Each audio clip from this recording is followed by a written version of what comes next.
6월 6일 오늘 만나 성경 말씀은 로마서 6장 1절에서 4절까지 말씀입니다. 그러면 우리가 무엇이라고 말을 해야 하겠습니까? 은혜를 더하게 하려고 여전히 죄 가운데 머물러 있어야 하겠습니까?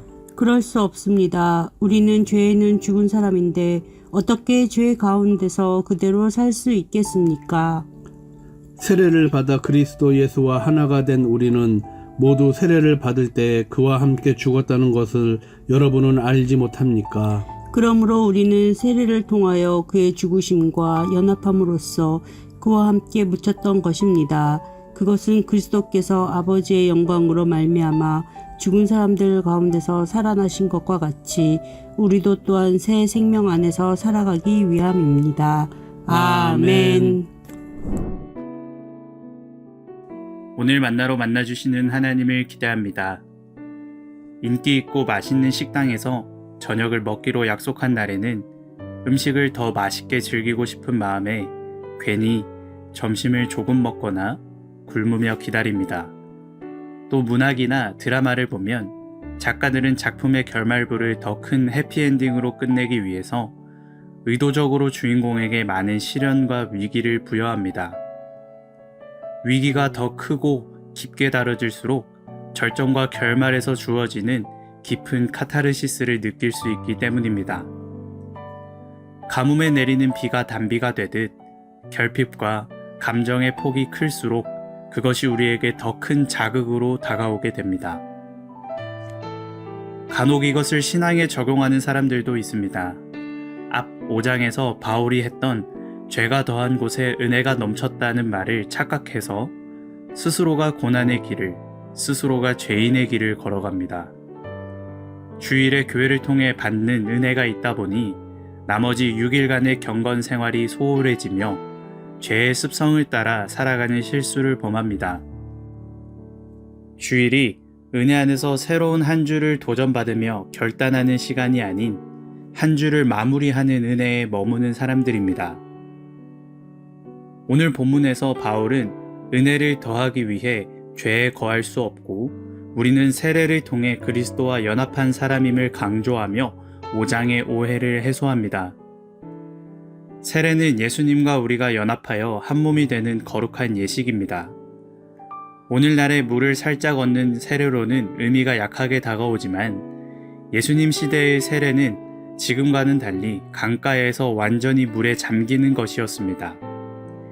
예수 그리스도 안으로 또 그 죽음으로 들어가 하나가 되는 행위입니다.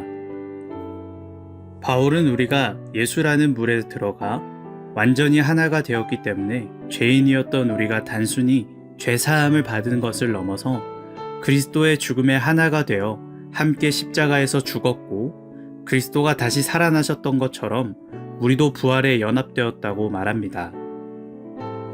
여기서의 죽음은 서서히 겪게 되는 죽음이 아닙니다. 바울은 단번에라고 표현합니다. 예수님은 단 한 번의 죽음으로 죄의 문제를 완전히 해결하셨습니다. 그런데 우리는 10개의 죄를 짓던 것을 예수님을 믿고서 5개로 줄었다고 만족합니다. 여전히 죄에 거하고 있으면서 죄의 개수가 줄어드는 것에 안주합니다. 그것만으로도 성공한 것 아니냐며 스스로를 위로합니다. 오늘 로마서 6장의 말씀을 통해 바울은 우리에게 분명하게 이야기하고 있습니다. 우리는 은혜를 위하여 더 이상 죄에 거할 필요가 없고 죄의 굴레를 떠나 예수 그리스도의 부활에 동참하는 그날까지 그리스도와 연합한 삶을 살아가야 합니다. 죄로부터 완전히 죽는 것이 우리에게 너무나 큰 도전으로 다가오지만 이것이 하나님이 우리에게 요구하시는 믿음의 자리라면 기꺼이 우리 삶을 주님께 드릴 수 있길 소망합니다. 삶의 모든 순간에서 예수 그리스도와 연합한 자가 되어서 죄의 통치에서 해방되고 부활을 소망하며 하나님이 통치하시는 삶을 살아가는 성도들 되기를 축복합니다. 기도하겠습니다. 하나님, 친히 우리와 연합하여 주시니 감사합니다.